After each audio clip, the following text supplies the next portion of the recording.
Hello students, आज हम start करेंगे विद नेक्स्ट थ्योरम।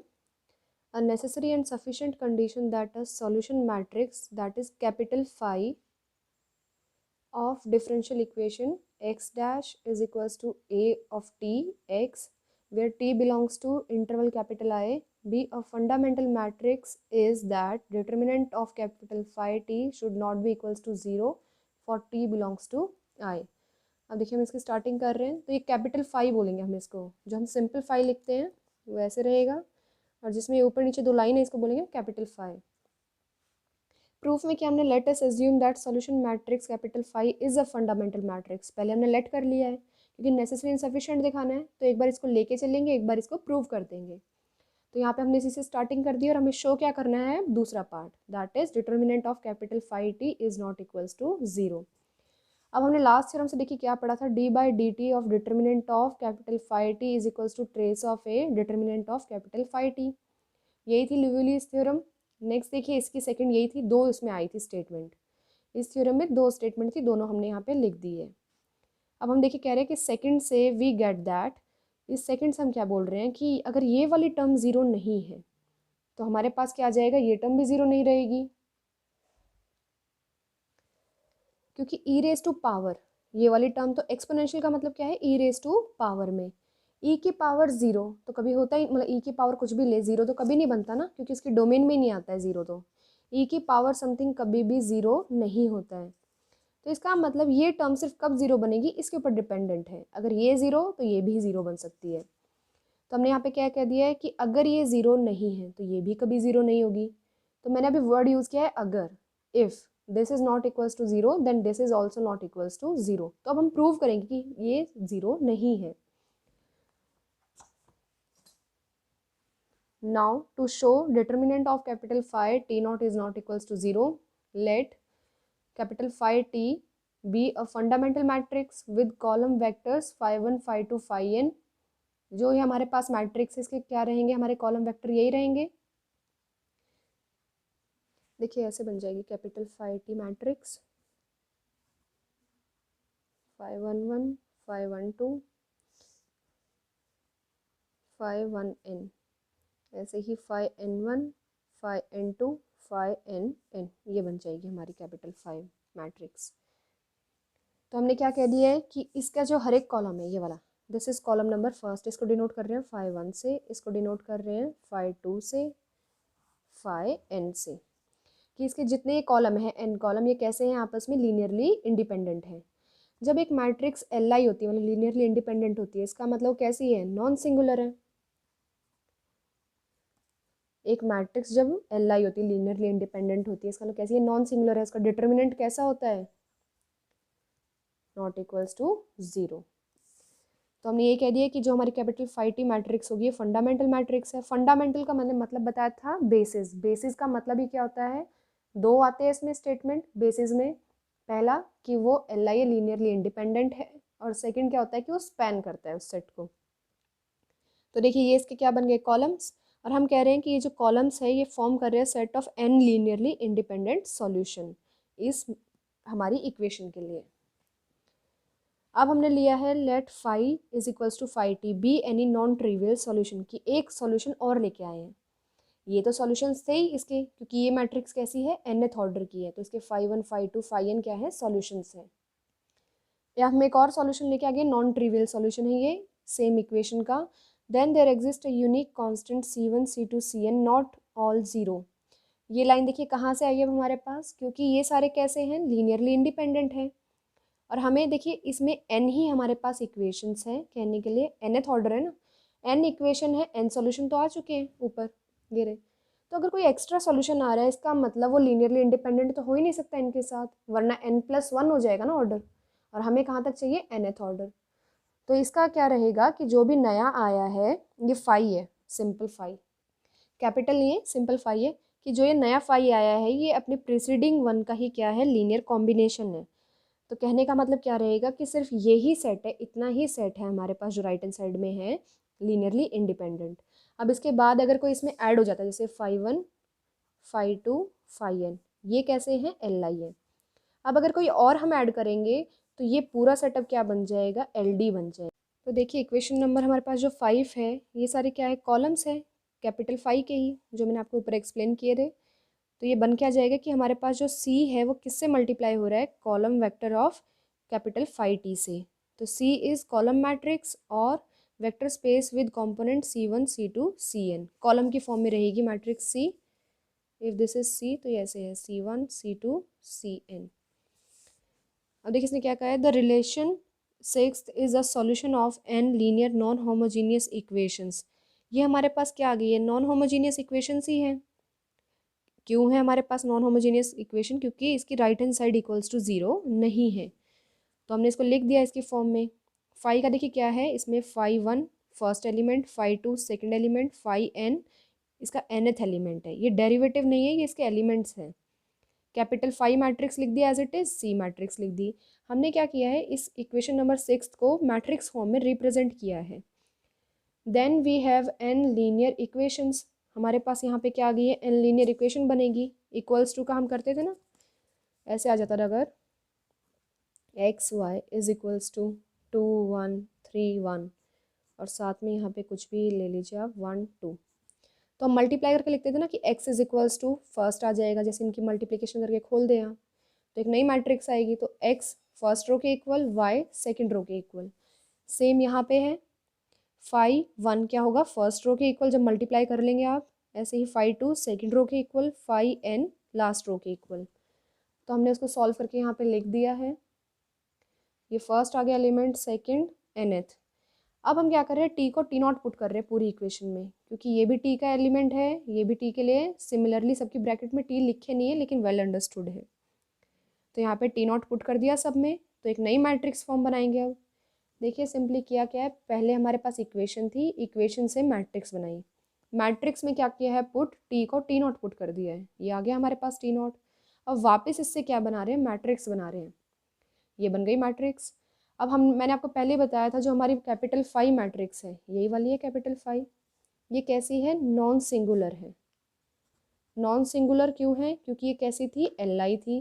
Li है, इसका मतलब इसका डिटर्मिनेंट ज़ीरो नहीं है, इसका डिटर्मिनेंट ज़ीरो नहीं है। और C मैट्रिक्स हमने कैसी ली थी, कॉलम मैट्रिक्स ली थी, और वो भी नॉन सिंगुलर थी। तो अब हम क्या कह रहे हैं यहाँ पे, ये नॉन सिंगुलर देखिए कहाँ से आई है, ये लाइन लिखिए, नॉट ऑल ज़ीरो। यही था हमारे पास कांस्टेंट यूनिक हमारे पास एग्जिस्ट कर रहे हैं, नॉट ऑल ज़ीरो। तो यहाँ पे क्या आ जाएगा कि अगर हम डिटर्मिनेंट निकालें इस पूरी इक्वेशन को, पहले तो लिखा हमने मैट्रिक्स फॉर्म वापस, ये बन गई मैट्रिक्स 5, ये बन गई कैपिटल 5 टी नॉट, ये बन गई C। अब डिटर्मिनेंट निकाले इधर का, तो क्या आएगा, determinant of this is equals to determinant of whole this. अब इसका डिटर्मिनेंट ज़ीरो है नहीं, क्योंकि ये कैसी है, Li है, फुल रैंक मैट्रिक्स है। इसका ज़ीरो नहीं है, ये ज़ीरो नहीं है, तो राइट लेफ्ट हैंड साइड भी कैसी हो जाएगी, नॉन ज़ीरो। तो determinant of capital 5 t not is not equals to zero. तो यहाँ से क्या आ जाएगा हमारे पास कि जो determinant of capital 5 at t is also not equals to zero, की एक पॉइंट पे नहीं है तो इस पर भी नहीं आ रही है। अब कन्वर्स लेके चलते हैं हम। Late us assume that capital 5 T be a solution matrix of the matrix differential equation, जो हमने स्टार्टिंग में ली है। सच दैट, क्या कह रहा है आगे, such that determinant of capital phi t is not equals to 0 for t belongs to I. Then the column vectors say phi I of matrix capital phi are linearly independent at every t belongs to t. जब इसका determinant zero नहीं है, किसी matrix का determinant zero नहीं है, मैंने matrix A का डिटर्मिनेंट निकाला, वो ज़ीरो नहीं है, तो हम कहते थे ना ये कैसी मैट्रिक्स आ गई, नॉन सिंगुलर। नॉन सिंगुलर है, इसका मतलब कैसी है, Li है, Li आ गई यहाँ से। तो देखिए इसने भी यही कहा है कि अगर इसका डिटर्मिनेंट ज़ीरो नहीं है तो इसका मतलब इसके अंदर जितने भी हमारे कॉलम्स हैं वो आपस में कैसे हैं, लीनियरली इंडिपेंडेंट है। तो ये डेफिनेशन होती किसकी थी, फंडामेंटल मैट्रिक्स की। तो हमने बोल दिया ये डेफिनेशन किसकी सेटिस्फाई हो गई है, फंडामेंटल मैट्रिक्स की। So by definition capital 5 is a fundamental matrix for linear homogeneous system. Next video is let capital 5 is a fundamental matrix of the linear homogeneous system, that is dy upon dt is equals to aty, and C is complex constant non-singular matrix. Then capital phi C is again a fundamental matrix of linear homogeneous system. Moreover, every fundamental matrix of linear homogeneous is of this type for some non-singular matrix C where, ये देखिए यहाँ पे ना एक C के लिए यहाँ पे कांस्टेंट रह गया है तो इसने ये लिखा है। हाँ जी, स्टार्ट कर रहे हैं। अब इसमें क्या कहा है इसने कि हमारे पास एक डिफरेंशियल इक्वेशन है लीनियर होमोजीनियस, तो इसमें हम कह रहे हैं कि कैपिटल फाई क्या है, इसकी फंडामेंटल मैट्रिक्स है। सी क्या है, complex constant non singular matrix है। सी के अंदर कॉम्प्लेक्स टर्म होंगी, कांस्टेंट होंगी और नॉन सिंगुलर मैट्रिक्स है। मतलब अगर हम इसका डिटर्मिनेंट निकालेंगे तो वो कैसा आएगा, नॉन जीरो। या फिर आप कह सकते हैं डायरेक्टली कि इसके अंदर के सारे मतलब फुल रैंक मैट्रिक्स है, एल आई है, देन कैपिटल फाई सी कि अगर हम फंडामेंटल मैट्रिक्स और इस सी को मल्टीप्लिकेशन में ले आए तो ये फिर से क्या बन जाएगी, इसी डिफरेंशियल इक्वेशन के लिए एक और फंडामेंटल मैट्रिक्स बन जाएगी। और जो भी हमारे पास फंडामेंटल मैट्रिक्स आएगी इसके लिए वो इसी फॉर्म की होगी, हम ये भी कह रहे हैं आगे। फर्स्टली देखिए क्या कर रहे हैं अब हम स्टार्टिंग में, as phi t capital phi t is a fundamental matrix of linear homogeneous system.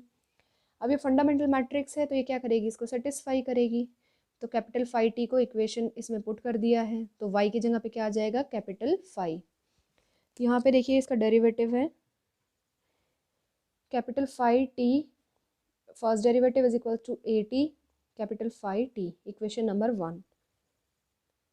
और अभी लास्ट थ्योरम में क्या कहा था कि नेसेसरी एंड सफिशिएंट कंडीशन कि एक कैपिटल फाई टी कब होगी इसकी फंडामेंटल मैट्रिक्स, जब उसका डिटर्मिनेंट क्या होगा, नॉन ज़ीरो। देखिए ये वाली मैट्रिक्स की बात कर रही हूँ।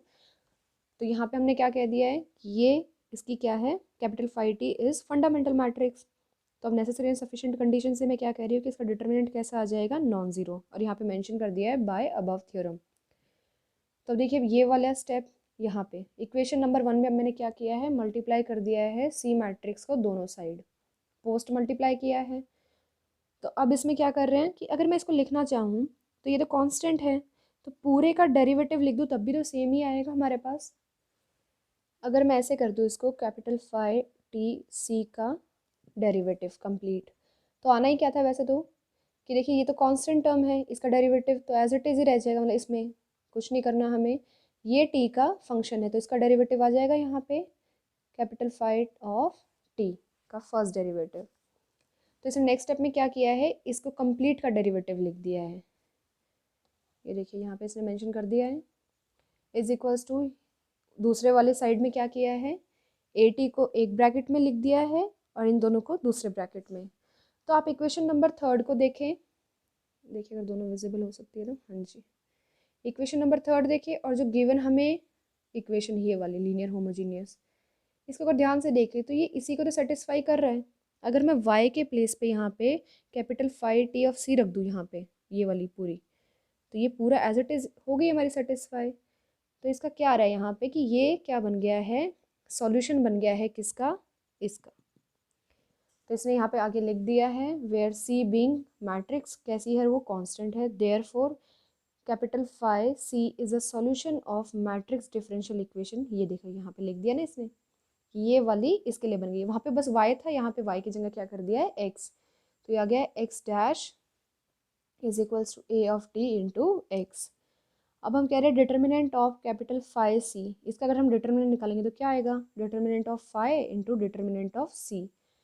अब सी कैसी मैट्रिक्स कही थी हमने, नॉन सिंगुलर। नॉन सिंगुलर का मतलब उसका डिटर्मिनेंट ज़ीरो नहीं होगा, इतना ठीक है।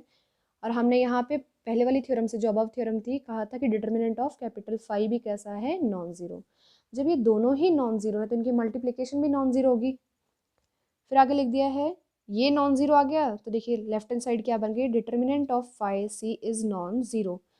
तो फिर से हम क्या कह देंगे, by above theorem. Above theorem में हमने यही कहा था ना नेसेसरी एंड सफिशिएंट कंडीशन में कि जिसका भी डिटर्मिनेंट नॉन ज़ीरो आता है और वो सेटिस्फाई कर रहा है इसको, मतलब इस इक्वेशन को, जो भी उसकी डिफरेंशियल इक्वेशन है, तो वो उसके लिए क्या बन जाएगी, फंडामेंटल मैट्रिक्स। तो इसने यही कह दिया कि ये वाली जो टर्म है कैपिटल फाई सी, ये इस इक्वेशन को सेटिस्फाई भी कर रही है और इसका डिटर्मिनेंट नॉन ज़ीरो भी है। So by above theorem capital phi c is a fundamental matrix. अब हम आगे देखिए क्या कह रहे हैं, further let psi be any other fundamental matrix. एक और हमने फंडामेंटल मैट्रिक्स ले ली है ऑफ द सिस्टम, जो हमने यहाँ पे डिफाइन किया है स्टेटमेंट में। अब हम कर क्या रहे हैं, हम ये मोर ओवर के बाद वाला पार्ट प्रूव कर रहे हैं कि जो भी फंडामेंटल मैट्रिक्स आएगी इसकी, वो किस फॉर्म की रहेगी, ऐसी ही फॉर्म की रहेगी। तो अब देखिए मैंने यहाँ पे लिया क्या है, साई लिया है, और अब मैं लास्ट में क्या दिखा दूंगी, ये भी कैसी फॉर्म की है, ऐसी ही फॉर्म की आएगी, कैपिटल फाई सी में। ये स्टार्टिंग की इसने। तो देखिए यहाँ पे क्या कह रहा है अब, कि ये फंडामेंटल मैट्रिक्स है, तो ये इसको सेटिस्फाई करेगा लीनियर होमोजीनियस सिस्टम को, जिसकी ये मैट्रिक्स ली है हमने, तो इसके अंदर पुट कर दिया। हाँ, अब ये पुट करने के बाद क्या कह रहा है, लेट कर रहा है ये वाला part, phi capital phi inverse psi is equals to b, where b is non singular matrix. तो यहाँ से देखिए अब क्या कर रहे हैं, इस इन्वर्स को हटाने के लिए हम प्री मल्टीप्लाई कर दे कैपिटल फाई से बोथ साइड, तो क्या आ जाएगा यहाँ पे, ये इक्वेशन हमें लिखी हुई दी है, phi capital inverse is equals to b, pre multiply कर रहे हैं किससे, कैपिटल फाई से ऑन बोथ साइड। तो ये क्या बन जाएगा हमारे पास, इधर भी कर देते हैं, capital phi inverse psi is equals to capital phi b. एक मैट्रिक्स अपने इनवर्स के साथ क्या बन जाती है, identity, psi is equals to capital phi b, और आइडेंटिटी जब किसी और से मल्टीप्लाई होती है तो वो मैट्रिक्स एज इट इज रहती है, तो क्या बन जाएगा, psi is equals to capital phi into b. ये आ गया है, देखिए इसने यहाँ पे ये रख दिया है, psi is equals to capital phi into b. अब हम क्या कर रहे हैं, इसका डेरिवेटिव ले रहे हैं, इस साइड का डेरिवेटिव यही आ जाएगा, इस साइड का जब डिफ्रेंसिएशन करोगे तो दोनों ही फंक्शन किसके है, टी के, तो कौन सा लग जाएगा, प्रोडक्ट रूल, पहले कैपिटल फाई का आ जाएगा, फिर b as it is, plus capital phi as it is, फिर बी का डिफ्रेंसिएशन। अब हमें पता क्या, देखिए इस इक्वेशन से ये इक्वेशन और ये सेम है, सिर्फ उसके ब्रैकेट में टी लिख दिया है दिखाने के लिए कि टी के ऊपर डिपेंडेंट है, यहाँ पे टी नहीं लिखा है। तो हम क्या कह रहे हैं, ये वाली और ये वाली इक्वेशन सेम है, तो अब कैपिटल साई डैश मतलब साई के फर्स्ट ऑर्डर की वैल्यू हम यहाँ पे ले जाके पुट कर देते हैं।